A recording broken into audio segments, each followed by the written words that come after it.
on the WhatsApp groups of the classroom. So that is why I mean, full time you feel like you single-handedly raising your children, especially in terms of their school career.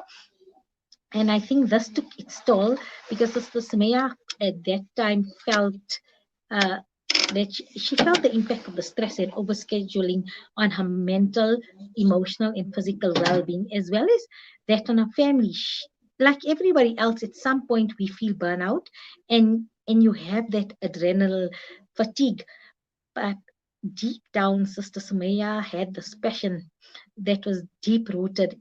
And this desire was to help others to create a vision for themselves in their lives, to elevate the physical and emotional pain that results from unhealthy eating and lifestyle patterns, to remove the frustration created by these ideas of and the conventional medication interventions, and to present a fresh lens with which to view health, nutritional, and well-being, and to start a loving and appreciating relationship for ourselves. Yes, and the issue most of the time is we all say, we fine until we hit rock bottom, or we physically exhausted, and this is stress related, and then we realize, alarm bells ring, I need a lifestyle change. So that is where Sister Sumaiya's passion came from, to actually take a new path, divert her path in terms of a career path, in terms of being a mentor and a motivator in nurturing somebody to well-being.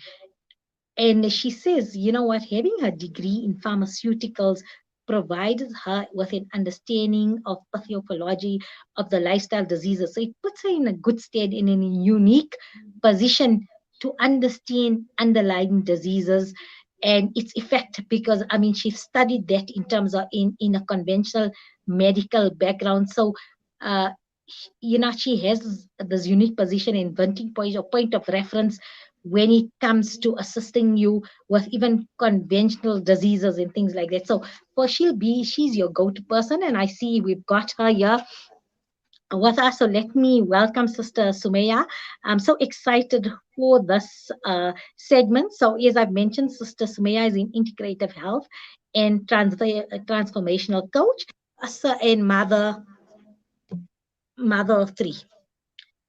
Assalamu alaikum, Sumaiya, and welcome to Salam Media Inspired Afternoons. And inshallah, you're going to be part of our team that's going to inspire, motivate, and mentor our listeners towards optimal health and well-being. Wa alaikum salam, Mariam. It's so nice to speak to you again and to see your face. And yeah, inshallah, we will have the desired outcome of inspiration and getting people to a healthy place in their lives. MashaAllah. So you know what? I've given my listeners a mouthful in terms of, you're an integrative health and transformational coach. And then, and I even wanted to say you studied at the Institute for Integrative Nutrition.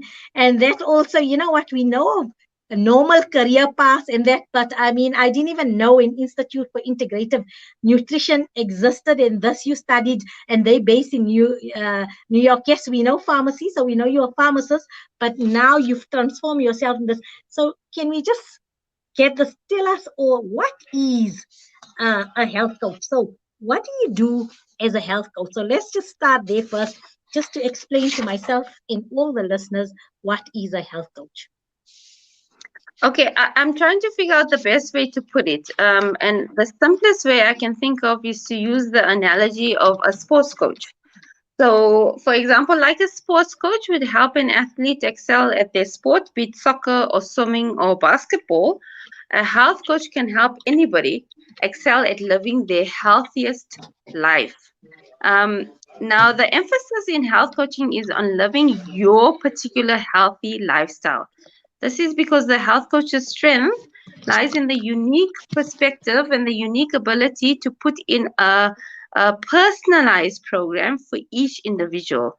It's definitely not a one-size-fits-all model, which is currently what we find out there in the marketplace. Because science has proven and has shown that one size fits all does not work for everybody, because every individual's preferences are different, every individual's lifestyles are different, every individual's genetic coding is different. So you cannot apply a blanket program to everybody and expect it to work.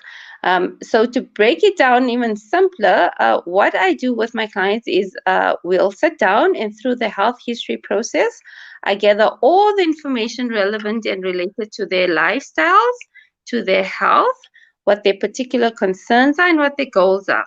From there, we co-create a plan of action to get them to achieve their goals. So co-creation is a key again. So I don't prescribe a program. I sit with you and I ask you and I say, do you think that this approach will work? What is your feeling on this? So we become co-creators in the plan, and that's what integrative means.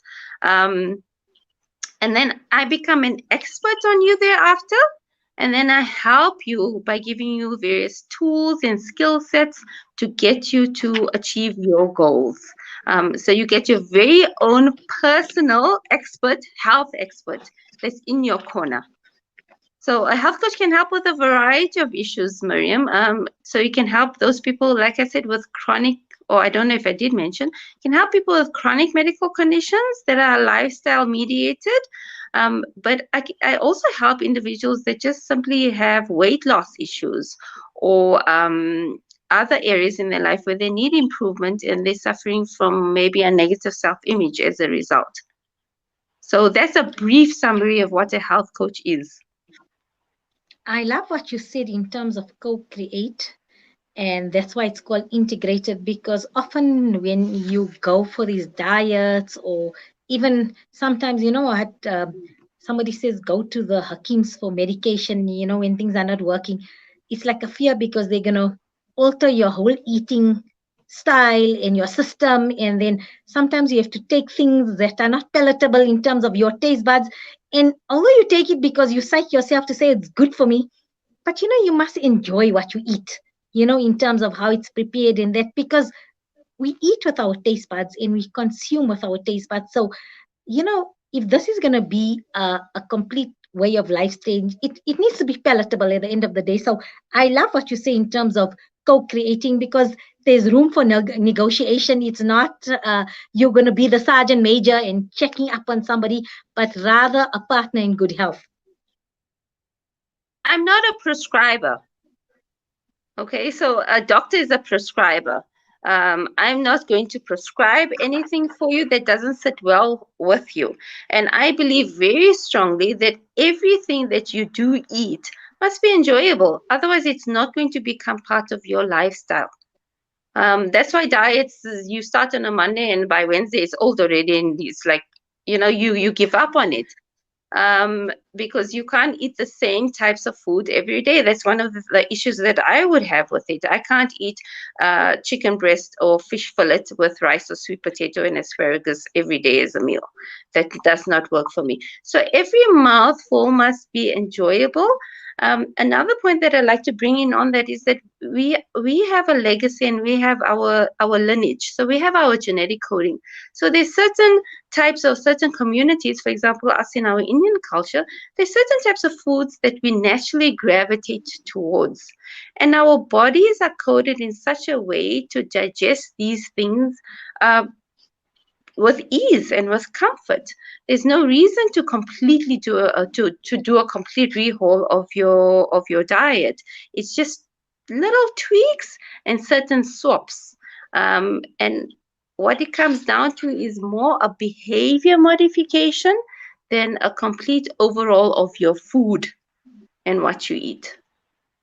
I'm loving what you're saying, because I love rice, and I say over 1 billion Asians can't be wrong, because you know this cutting down of the carbs and things like this, and I say, you know what, we can't be wrong. There's over 1 billion Asians, and that's our staple, and they can't be wrong. So, and I also attribute that little rice to all the good skin that generally Asians have as well. So I'm loving what I'm hearing. I'm loving what I'm hearing in terms of a behavior change, tweaking this, doing this. So it's not like a whole overall of what we used to. Okay, so now many people will be thinking, okay, so what is the difference between yourself as an integrative health informational coach or health coach as opposed to other health professionals or allied or auxiliary professionals? For example, what is the difference between Sumaiya Hoosen and uh, a doctor? So a medical doctor. So maybe like your spouse who's a medical doctor. So what's the difference between Sumaiya and him? Why do I need Sumaiya and I can just listen to her husband's advice? Okay. And then what's the difference between yourself and a nutritionist? And then let's say a fitness trainer and a integrated health practitioner. Okay. So let's do the medical doctor first. Yeah, very good question. The doctor is the person. Obviously we'll start there because he's the go-to person or she's the go-to person, and they're normally the go-to person when you're feeling sick. When you have a symptom, you go to a doctor. The doctor examines you, he diagnoses you, and he treats you. He'll maybe write up a prescription, and depending on what the condition is, he may give you a recommendation or two. Right? And then he sends you off your way, and inshallah, within a few days, you start to feel better. And then you don't see the doctor again until you're sick again. So the doctor's role is to diagnose and to treat a disease or to treat a symptom of a disease. Now they act in that capacity, and although they may be great at recommending certain lifestyle interventions, for example, in your lifestyle conditions like diabetes, obesity, they're not going to go further than to say maybe go and look up a nutritionist or go and join the gym, get more exercise and healthy foods into your diet. They don't have the time to sit with you on an ongoing basis. They don't have the time to become your unique expert on everything in your life, from your morning till your night, and what your personal obstacles and challenges are, and they don't sit with you to co-create a plan. They prescribe something to you, and while they're vitally important, they're absolutely necessary for us to survive and to continue. They are not there to get you to maintain a healthy lifestyle for your whole life. That's what I'd say specifically is the difference between a doctor and myself. I become your personal expert. The doctor will treat you and diagnose you. A nutritionist, they train in the arena of food. So they work on a calories in versus calories out model. And why this doesn't work is because your body is not a bank account. You don't make withdrawals depending on how much you put into there. So this mathematical equation cannot work long term. They generally will give you a list of good and bad foods. And I don't know about you, Mariam, but if anybody tells me something is particularly bad and I love it, I'm still going to eat it. So that's the perspective that they come from. And fitness trainers are, exercise has so many health benefits. I love exercise. It's part of my daily routine. But while exercise has so many, I'm not going to even delve into all the benefits of exercise. Exercise should be used for a specific exercise goal and not for a lifestyle health goal as such. In fact, research shows that for weight loss, exercise only accounts for about 0 to 2% of weight loss. So if that's your goal, exercise may not be the starting point. So that's basically, in a nutshell, the differences that I can think of. Yes, and I like what you said, because exercise is actually part of it's one component of your health and well-being. Am I correct in my assessment of that? So it's part of this big scheme of things. 100%. 100%. It's part of the program that I work on with you, but it's only one part of it. And my program, whereas I'm glad that you brought that up so we can segue into it. Most people assume that a healthy lifestyle comes down to only two things. And that's what you eat and how much of it, and how you move your body or exercise it. This is such an old idea, Mariam. It's an antiquated idea. And like that old VW Beetle that's rusted and rattling and never going to get you to your destination, this needs an upgrade as well. You can't apply the 1980s way of thinking to the 2020s and beyond. It simply doesn't work. And if So your we own need the history was 2020 model of the VW. We need the upgraded 2020 100%, model of the VW. 100%. Don't even ask me what the 2020 model of VW is, because I'm not a car person. So I'm the Okay. wrong person to ask. But we need the 2020 version of ideas and thinking. And you know what? Research and science has come such a long way since then. So we need to apply what's been learned since then. And if anybody's been stuck in the yo-yo dieting cycle, they know this. They know that it just doesn't come down to only food and exercise.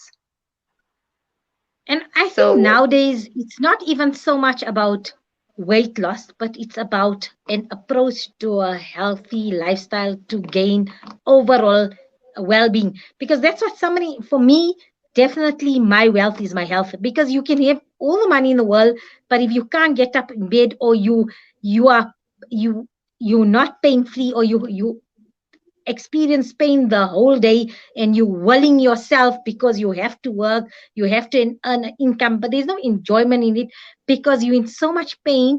Even whatever you're eating doesn't taste nice and things like that. So that's what I say, our health is our wealth, and we need to start investing to ensure that we have longevity in terms of good health.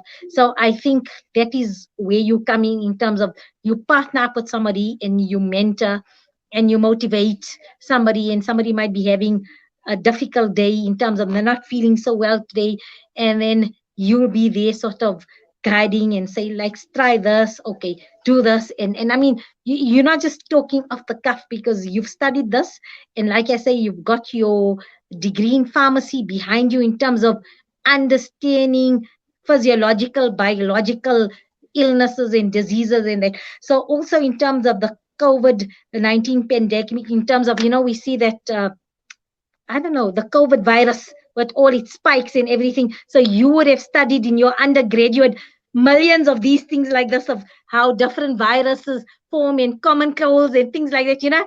For me, it looked like a little ball with spheres that, just stay away from me kind of a thing. But I mean, that was part of your undergraduate studying. So even in terms of applying this to people who are COVID positive, or even in terms of the fear around this, you'll be able to offer advice, I think, post-COVID era, because it's never going to go back to the same pre-COVID. So how we have, when the calendar goes AD, before birth of Christ, I mean, it was BC, and then ND, Anno Domini.